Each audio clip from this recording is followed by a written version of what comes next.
အားလုံးပဲမင်္ဂလာပါရှင်ဒီနေ့တော့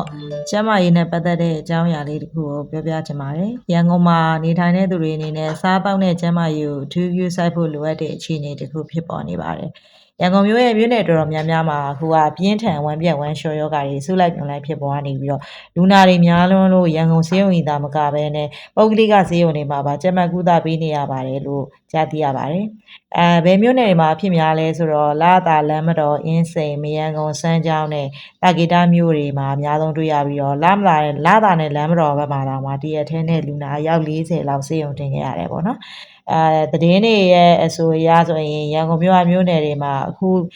ဒီပြင်းထန်ဝမ်းပြက်ဝမ်းလျှော်ယောဂါနဲ့ဖြစ်ပြီးတော့ရန်ကုန်ဆေးရုံကြီးမှာတက်ရောက်ကုသနေရတဲ့သူတွေက100နီးပါးတောင်ရှိနေပြီလို့သိရတယ်ပေါ့နော်လမ်းဘေးဆိုင်တချို့ကိုယာယီပိတ်သိမ်းခိုင်းထားတယ်ပေါ့နော်ဘာလို့လဲဆိုတဲ့အခါကျတော့အခုလို့ဒီလိုရုတ်တရက်ကူးစက်မှုတွေမြင့်တက်လာတာမိုးများတာရေကြီးတာပြီးတော့ရင်နားစာတွေနဲ့မတန်ရှင်းတဲ့လမ်းဘေးစားစာတွေကြောင့်ဖြစ်နိုင်တယ်လို့ယူဆထားကြရပေါ့နော်အဲ့တော့စီပင်နဲ့ဒီမြို့နယ်ကျန်းမာရေးဖွဲ့တွေကကွင်းစင်းစစ်ဆေးမှုတွေလုပ်နေပြီးတော့ဒီအတုပ်တို့အစုံတုပ်တို့မဟင်းကဝတ်သားတို့စတဲ့လမ်းဘေးစားတောက်ဆိုင်တွေကိုတန်ရှင်းရေးအထူးဂရုပြုဖို့အတွက်သတိပေးနေတယ်တချို့ဆိုင်တွေကြတော့ကျန်းမာရေးစစ်ဆေးမှုတွေပြီးတဲ့အထိရက်ပိုင်းလောက်ယာယီပိတ်သိမ်းတာကိုညွှန်ကြားထားတယ်လို့ဆိုပါတယ်ဆိုတော့ကျမတို့ဒီလိုမျိုးဖြစ်တဲ့ဟာကပေါ့နော်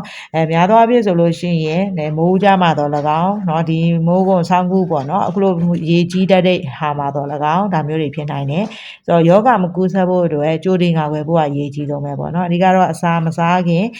အိမ်သာတက်ပြီးတိုင်းကိုလက်ကိုဆက်ပြာနဲ့စင်ကြအောင်စီးကြောရမှာရင်သားသာလုံးဝမစားရဘူးကြောက်ရည်တွေကိုကြိုးချက်ပြီးတော့တောက်ပါဒါမှမဟုတ်လည်းယုံကြည်ရတဲ့ရေတောက်ကိုပဲတောက်ပါပေါ့နော်အစားအစာတွေကိုကြက်အောင်ချက်မယ်ရင်မနာအောင်ဖုံးအောင်ထားမယ်ဒါအရေးကြီးဆုံးမိတ်ဆွေတို့အနေနဲ့ဝမ်းသွားပြီဆိုလို့ရှိရင်เนาะဒီထွက်တဲ့ပမာဏအတိုင်းကိုပြန်လည်ပြေးမိအောင်ဓာတ်စားပေါ့เนาะတောက်နိုင်တယ်ဆို ORS ဓာတ်စားကို